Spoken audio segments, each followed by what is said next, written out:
اعوذ باللہ من الشیطان الرجیم بسم اللہ الرحمن الرحیم۔ آج ہم مطالعہ کر رہے ہیں سورہ عصر کا۔ یہ قرآن شریف کی 103 نمبر کی سورہ ہے اور اس میں صرف 3 آیتیں ہیں۔ یہ اتنی چھوٹی سورہ ہے لیکن یہ آپ کی زندگی کو بدلنے کے لیے بہت کافی ہے۔ یہ ایک لائف چینجنگ سورہ ہے میرے نزدیک، جو آپ کی اس دنیا کو اور مرنے کے بعد کی دنیا دونوں کو سنوارنے کے لیے بہترین ہے۔ آئیے سب سے پہلے میں اس کو عربی اور اردو میں پڑھتی ہوں اور پھر انشاءاللہ اس کو سمجھنے کی کوشش کرتے ہیں۔ بسم اللہ الرحمن الرحیم۔ شروع اللہ کے نام سے جو بڑا مہربان نہایت ہی رحم والا ہے۔ والعصر، زمانے کی قسم۔ ان الانسان لفی خسر، بے شک انسان گھاٹے میں ہے، نقصان میں ہے۔ الا الذین آمنوا وعملوا الصالحات وتواصوا بالحق وتواصوا بالصبر، مگر جو لوگ ایمان لائے اور نیک عمل کیے اور حق پر قائم رہنے کی اور صبر کرنے کی آپس میں وصیت کرتے رہے، وہ نقصان سے بچ گئے۔ یہ صرف 3 آیتوں پر مشتمل چھوٹی سی سورہ ہے۔ سب سے پہلے یہاں پر اللہ رب العزت قسم کھاتے ہیں زمانے کی۔ عصر کہتے ہیں زمانے کو، یعنی کہ ٹائم، جو ٹائم ابھی چل رہا ہے یا جو گزر چکا وقت، یا ایک اور معنی ہے جو دن کا آخری حصہ ہوتا ہے، جب سورج ڈوبنے والا ہوتا ہے، جسٹ دن کے اور ڈھلنے کا جو وقت ہوتا ہے، اس کو بھی عصر کہتے ہیں۔ ان دونوں کو یہاں پر ایک لفظ ہے العصر، جس کے دونوں معنی لیے جاتے ہیں، اس کو گواہ بنایا گیا ہے وٹنس کے طور پر، کہ ٹائم جو ہے، جو یہ وقت ہے، وہ اس بات پر گواہ ہے، وٹنس ہے کہ لوگ نقصان اٹھائے ہوئے ہیں۔ دنیا میں ہزاروں ہزار لوگ آئے اور اپنی زندگی کا جو ان کا پیریڈ تھا، کسی کا کوئی 100 سال جیا، کوئی 60، کوئی اس سے بھی کم، کوئی اس سے بھی کم، تو لیکن سب نے نقصان اٹھایا سوائے ان لوگوں کے جن کے اندر 4 کوالٹیز پائی جاتی ہے۔ وہ اس نقصان سے بچ گئے، وہ اس گھاٹے سے بچ گئے۔ لفی خسر، یعنی کہ بہت زیادہ بڑا نقصان، بڑا گھاٹا، ٹھیک ہے، شدت کا اظہار ہے یہاں پر۔ وہ اس سے بچ گئے جن کے اندر 4 کوالٹی ہے۔ تو اس زمانے کو گواہ کیوں بنایا ہے؟ میں آپ کو اس کی 3 مثالیں رکھتی ہوں، میں اس کو آپ کو سمجھانے کے لیے، انشاءاللہ بات اچھے سے کلیئر ہو جائے گی۔ سب سے پہلے امام راضی کہتی ہیں کہ میں نے اس سورہ کو ایک برف بیچنے والے سے سمجھا، جو بازار میں برف بیچتا تھا اور کہتا تھا لوگوں اس انسان پر رحم کرو جس کا پورا سرمایہ، پونجی ختم ہوتا جا رہا ہے، برباد ہو رہا ہے۔ ٹھیک اسی طرح ہماری زندگی بھی اس برف کی طرح ہے جو ہر دن ہر لمحہ گھل رہی ہے۔ وہ ہماری جو پونجی ہے، جو ہمارا ٹائم، ہماری لائف کا جو پیریڈ ہمیں ملا ہے، جو پریشیس قیمتی ٹائم ملا ہے، وہ ہر لمحہ گھل رہا ہے اور ہماری زندگی کم ہوتی جا رہی ہے۔ ایک دوسری مثال یہ ہے کہ ایک انگلش پوئم ہے جس میں پوئٹ اس چیز کو اس طرح مثال دیتا ہے کہ جب کسی ملٹری کا جنرل گزر جاتا، مرتا، تو جب اس کو اس کے قبر تک لے جایا جاتا، گریو تک، تو پیچھے سے جو باقی کے آرمی کے کچھ لوگ ڈرم بیٹ کرتے، ہلکے بیٹ کرتے ڈرم کو، اور اس کو دھیرے دھیرے قبر کی طرف وہ جاتا، اور ادھر مطلب پیچھے سے وہ لوگ ڈرم بھی بیٹ کرتے، ساتھ ساتھ، مطلب جنازے کے ساتھ ساتھ یہ آرمی ٹیم بھی چلتی۔ ٹھیک اسی طرح ہماری زندگی بھی ہے کہ جو ہماری ہارٹ بیٹ ہے، دل کی دھڑکن ہے، وہ ہر لمحے، ہر وقت اسٹارٹ ہے، وہ کبھی نہیں رکتی۔ ہم سو بھی جاتے ہیں تو بھی وہ چالو ہے، اور اس ڈرم بیٹ کے ساتھ یہ ہماری ہارٹ بیٹ ہے، دل کی دھڑکن ہے، ہر لمحہ ہم اپنے قبر کے نزدیک ہوتے جا رہے ہیں اور ہم غافل ہیں، بے فکر ہیں۔ اور ایک تیسری مثال ہے، ایک اسٹوڈنٹ ہے، ایک طالب علم ہے، اس کو ایگزام کے لیے 3 آورز ملے، 3 گھنٹے ملتے ہیں۔ وہ اپنے اس 3 گھنٹے کو، اگر عقلمند طالب علم ہوگا، اسٹوڈنٹ ہوگا ذہنی، تو وہ اس کو اچھے سے یوٹیلائز کرے گا۔ اس کو پتہ ہوگا کہ کیوں وہ یہاں پہ بیٹھا ہے ایگزامینیشن ہال میں، اور اس کو کیا کرنا ہے، اور وہ کیا اچیو کرنے کے لیے بیٹھا ہے۔ اور ایک جو نالائق طالب علم ہوگا، جس کو کوئی فکر نہ ہوگی کہ آگے میں فیل ہو جاؤں تو کیا ہوگا، وہ اپنا وقت کسی طرح گزار دے گا 3 گھنٹہ۔ یا ٹھیک اسی طرح انسان کا حال ہے کہ ہمیں یہ دنیا ایگزامینیشن ہال ہے بتا دیا ہے ہمارے بنانے والے نے، لیکن ہم بے فکر پڑے ہیں۔ آخر انسان اور جانوروں میں کیا فرق ہے؟ جانوروں کی زندگی بس یہی تک ہے کہ وہ جو کچھ کھاتے ہیں پیتے ہیں دنیا میں ہی رہتے ہیں، اور جب وہ خود کھا کے گئے یا وہ وقت آیا مر گئے، ان کا کوئی حساب کتاب نہیں، کوئی ان کا بعد میں پوچھ گچھ نہیں۔ لیکن انسان کا کیا حال ہے؟ اس کو اپنی دنیا کی زندگی کے ہر لمحہ کا حساب دینا ہے، اپنی نیکی ہر بدی ہر نیکی کو وہ دیکھنے والا ہے، مرنے کے بعد یہاں کے کیے ہوئے ہر عمل کا اسے جواب دینا ہے۔ ایک حدیث ہے کہ محمد صلی اللہ علیہ وسلم فرماتے ہیں کہ انسان کے پیر ہٹ نہیں پائیں گے اللہ رب العزت کے آگے سے، اس کٹگرے سے ہٹ نہیں پائیں گے جب تک کہ وہ 5 سوالوں کا جواب نہ دے لے گا، اور جس میں سے 2 سوال ٹائم کے ریلیٹڈ ہی ہے کہ اس نے زندگی کہاں گزاری، اور دوسرا اس نے جوانی کہاں گزاری۔ کیونکہ جوانی ایک پیک پیریڈ ہے جہاں انسان کے اندر کچھ کرنے کی، اچھا کرنے کی قوت ہوتی ہے۔ اس کو کہاں گزاری، اس نے کہاں برباد کیا، کہاں کھپایا، پوچھا جائے گا اس کے بارے میں۔ کیا ہم نے اس کی تیاری کی؟ آج اگر ایک 60 سال کا انسان جتنی بھی کوشش کر لے، سر بھی پھوڑ لے، تو کیا وہ اپنی جوانی کو واپس لا سکتا ہے؟ 20 سال 30 سال کی عمر کو واپس لا سکتا ہے؟ نہیں لا سکتا۔ جس طرح تھن سے نکلا ہوا دودھ واپس تھن میں نہیں جا سکتا، اسی طرح گزرا ہوا وقت کبھی بھی ہمارے لیے وہ وقت ریٹرن نہیں آ سکتا۔ اس لیے جانوروں کی سی زندگی گزارنے سے بہتر ہے کہ ہم اپنی فکر کریں کیا وجہ ہے کہ ہم اس دنیا میں ہیں، آخر اللہ نے ہمیں پیدا کیوں کیا ہے۔ چلیے اب میں ایک قرآن کی سورت سے اس اہمیت کو آپ کو سمجھا دیتی ہوں۔ ایک چھوٹی سی آیت ہے سورہ مومنون، یہ قرآن شریف کی 23 نمبر کی سورہ ہے، جس کا میننگ یہ ہے کہ یہاں تک کہ جب ان میں سے کسی کا موت کا وقت آئے گا تو خوب بلبلا کر کہے گا، اے میرے رب مجھے دنیا میں واپس لوٹا دے تاکہ جو عمل کر کے آیا ہوں اسے چھوڑ کر نیک عمل ساتھ لے آؤں۔ یہ اس کے منہ کا بول ہوگا جو وہ کہے جا رہا ہوگا۔ جواب ملے گا، نہیں، ہرگز نہیں، اب تم کو دنیا میں جانے کا موقع نہیں دیا جائے گا، اور ان کے پیچھے ایک عالم برزخ کی آڑ ہوگی اس دن تک جب کہ مردوں کو زندہ کیا جائے گا۔ یعنی مرنے والا بھی کس چیز کی ریکویسٹ کرے گا کہ تھوڑی سی مہلت اور مل جائے، تھوڑا سا وقت اور مل جائے، تھوڑا سا ٹائم اور مل جائے، لیکن آنسر کیا ملے گا کہ نہیں، اب تم کو کوئی وقت نہیں مل سکتا، اب ہرگز نہیں، اب تم کو دنیا میں جانے کا موقع نہیں دیا جا سکتا، اور ان کے پیچھے عالم برزخ کی آڑ ہوگی جس دن تک جب کہ مردوں کو زندہ کیا جائے گا۔ عالم برزخ کہا جاتا ہے کہ جو قیامت آنے تک کا جو موقع ہے، جو فیصلے حساب کتاب کا دن ہے، وہاں تک، وہ دن آنے تک جو انسان کی روح ہے موت کے بعد جہاں رہے گی، اس دنیا کو عالم برزخ کہا جاتا ہے۔ اس میں خبر بھی ایک پارٹ ہے، یعنی موت کے بعد سے انسان پر شروع ہو جاتا ہے۔ جو نیک انسان ہے اس کے لیے خوشخبری ہوتی ہے، قبر میں ٹھنڈی ہواؤں کی کھڑکیاں کھول دی جاتی ہیں، اور جو بد انسان ہوتا ہے، خراب ہوتا ہے، اس کے لیے اسی وقت سے مایوسی، رنج، غم، تکلیف کا پورا جو ہے عذاب، سب کچھ شروع ہو جاتا ہے۔ تو آئیے اب میں بتاتی ہوں کہ وہ کون سی 4 کوالٹیز ہیں جس کو اگر ہم اپنے اندر انشاءاللہ کوشش کریں، جس کو ہم اپنے اندر اتارنے کی اور اس پر عمل کرنے کی، تو ہم اس نقصان سے بچ جائیں گے، ہم اس گھاٹے سے بچ سکتے ہیں۔ وہ ہمیں آنسر بتا دیا گیا، آنسر کی اللہ نے۔ سب سے پہلا ہے، یعنی وہ لوگ جو ایمان لائے۔ ایمان کس کو کہتے ہیں؟ ایمان کا مطلب ہوتا ہے بلیف، یقین، جو دل میں جو بات جم جائے، ٹھیک ہے؟ جیسے کہ کسی چیز کا انسان کو یقین ہو جاتا ہے نا کہ وہ آگ ہے تو اس سے ہم جلیں گے، پکا کنفرم ہے تو اس میں آگ نہیں ڈالیں گے، ہاتھ نہیں ڈالیں گے، اسی طرح ایمان کس چیز پر لانا ہے؟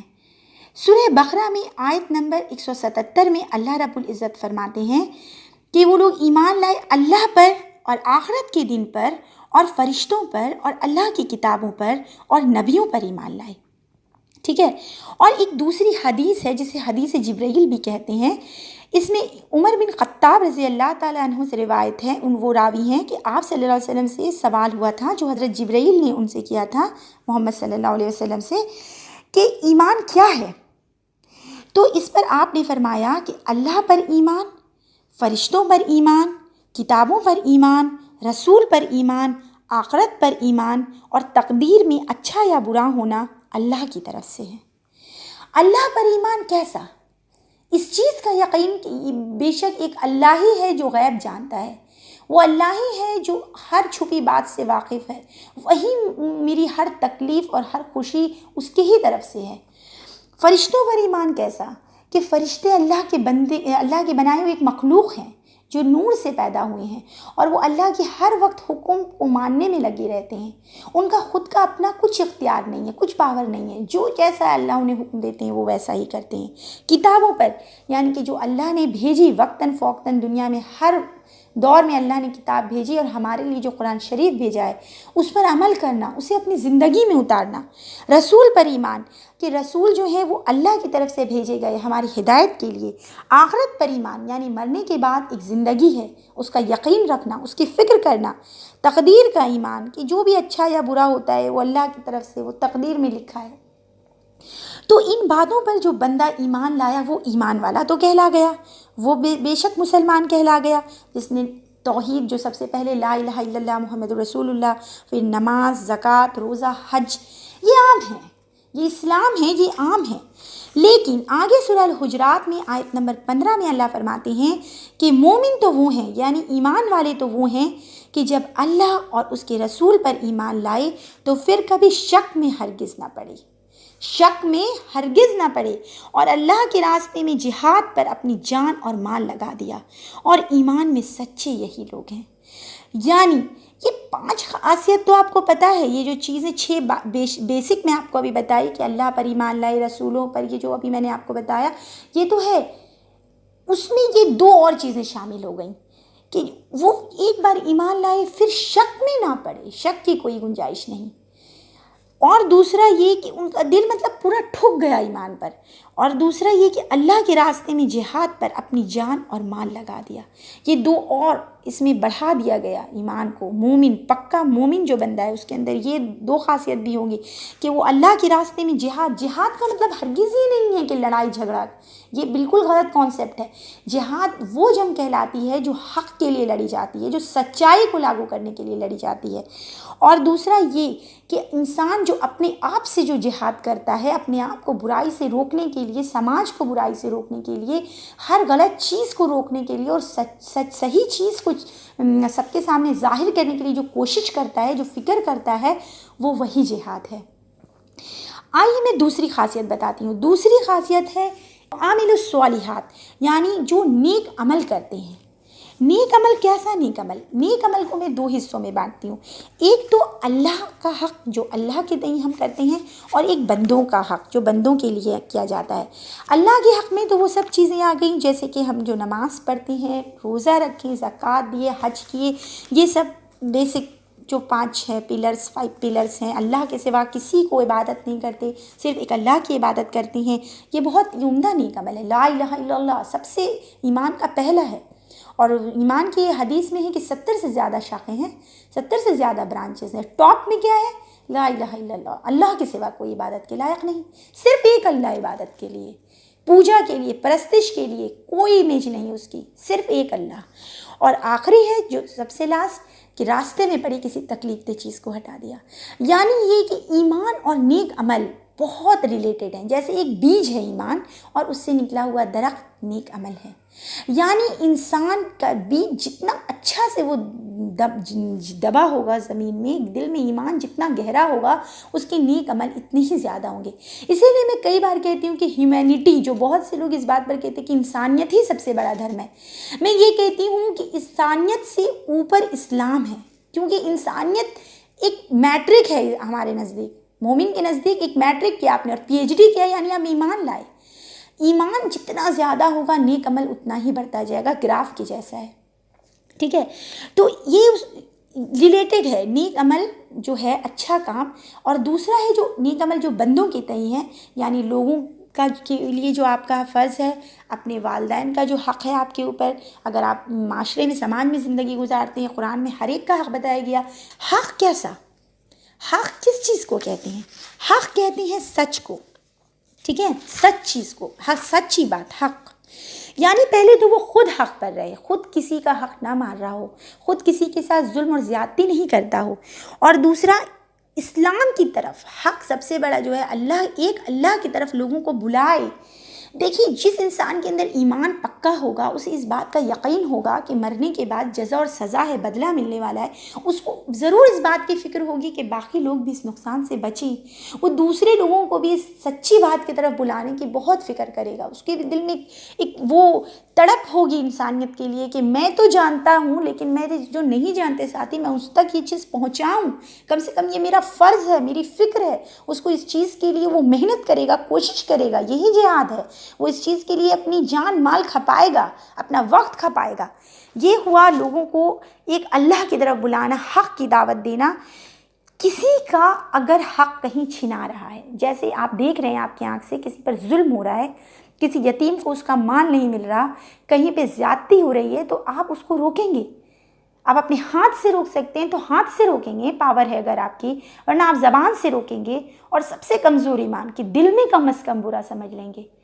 یعنی حق کی ایک دوسرے کو وصیحت، یہ یہ جو وتواسو ہے یعنی وصیحت سے بنا ہے، جیسے مرنے والا بڑی تاکید سے کوئی وصیت کرتا ہے نا، تو یہ جو نقصان سے بچنے والے لوگ ہیں بڑی تاکید سے، بڑی فکر سے، بڑی حکمت سے یہ فل اسٹرینتھ لگائیں گے اس کے لیے کہ لوگوں کو روکیں۔ ایسے میں آپ کو بتاتی ہوں کہ اگر آپ کو پتہ ہو کہ آگے ایک بہت بڑی کھائی ہے جس میں اگر کوئی سامنے آپ کھڑے ہیں، آپ کو پتہ ہے، اور کار جا رہی ہے، آپ کو پتہ ہے وہ جا کے گر جائے گی، تو آپ کسی بھی انسان کے اندر یہ چیز آئے گا کہ نہیں کہ انسانیت کو، کہ اس کو روکیں، وہ گڈھا میں نہ گر جائے۔ تو اس لیے میں بتاتی ہوں کہ ایمان جو ہے انسانیت سے اوپر ہے۔ سب سے پہلے ایمان دل میں آئے گا تو نیک عمل تو اس کے پیچھے ہی آنا ہے، لازم آنا ہے۔ اور آخری ہے وتواصوا بالصبر، یعنی کہ آپ جب حق کی گواہی دیں گے، ٹھیک ہے، لوگوں کو حق کی طرف بلائیں گے، کہیں پہ کچھ بھی غلط ہو رہا ہے وہاں پہ آپ ناجائز کو روک کے صحیح چیز نافذ کروانے کی فکر کریں گے، اپلائی کروانے کی فکر کریں گے، تو وہاں پہ آپ ستائے جائیں گے، بے شک آپ ستائے جائیں گے، آپ کو تکلیفیں دی جائیں گی، ہو سکتا ہے کہ آپ کو لوگ آپ کی ہنسی اڑائیں، آپ کا مذاق اڑائیں، یا آپ کو کوئی فزیکل پریشانی بھی ہو، آپ کا مال بھی لگے، آپ ہر کچھ آپ کو سیکریفائز کرنے کے لیے پھر ریڈی رہنا ہوگا۔ جب ویسی وہ کنڈیشن میں انسان پہنچتا ہے تو اللہ نے حکم دیا ہے کہ جو مسلم معاشرہ ہوگا وہ ایک دوسرے کو، وہ ایسے وقت میں صبر کرنے کی آپس میں ایک دوسرے کو وصیت کریں گے، اور ایک دوسرے کو جب وہ حق کی دعوت دے رہے ہوں گے اور تکلیف سہیں گے تو اس وقت وہ ایک دوسرے کو صبر پر ڈٹے رہنے کی، جمے رہنے کی وصیت کریں گے، اس کے لیے ان کو ایک دوسرے کو وہ انکریج کریں گے اس ٹائم پہ۔ بس اتنا ہی سا تھا کہ یہ جو 4 خاصیت جس انسان کے اندر ہوگی، انشاءاللہ رب العزت اللہ کی قرآن میں یہ آیت ہے کہ بے شک سبھی انسان گھاٹے میں، بس وہ بچ گئے نقصان سے جن کے اندر یہ 4 کوالٹی ہے۔ تو اب میں آخر میں ایک بات یہ بتانا چاہوں گی کہ کئی لوگ ایسا بھی اس پر کہتے ہیں کہ اس میں پھر رہ کیا گیا، آپ نے ایمان بھی کہہ دی، آپ نے کہہ دیا اچھا عمل بھی، آپ نے کہہ دیا کہ حق کی دعوت بھی دو، صبر بھی کرو، تو پھر رہ کیا گیا؟ جی نہیں، اس میں ایکچولی میں ایک ہی چیز بیسک ہے، ایمان، اور باقی بھی امپورٹنٹ ہے، اسی لیے الگ الگ سے ذکر کیا گیا ہے ان کا، لیکن سب ایک دوسرے سے ریلیٹڈ ہے۔ جہاں ایمان پکا آ گیا دل میں، پھر شک میں نہ پڑے نا، تو یہ باقی تینوں چیز اپنے آپ ہی ساتھ میں آ جائے گی، ٹھیک ہے۔ جیسے ایک اگر اچھا بیج اچھی طریقے سے اچھی مٹی میں دبا دیا جائے تو اس سے گھنا اور اچھا پھلدار درخت نکلنا لازم ہے، اسی طرح یہ ایک دم ضروری ہے کہ اگر انسان کے دل میں پختہ ایمان ہو جائے، پکا سچا ایمان ہو جائے، اللہ کا خوف ہو جائے، بن دیکھے اللہ سے ڈرنے لگے، اور اس کے دل اللہ کے ذکر سے پگھلنے لگے، تو انشاءاللہ رب العزت ان کے اندر یہ تینوں، باقی کی جو تینوں خاصیتیں ہیں وہ آرام سے اپنے آپ ہی پیدا ہو جائیں گی۔ اللہ رب العزت ہم سے اس بیان میں جو بھی کوتاہیاں ہوئی ان کے معاف فرمائے، اور ہم سب کو عمل کرنے کی توفیق عطا فرمائے۔ صدق اللہ العلی العظیم۔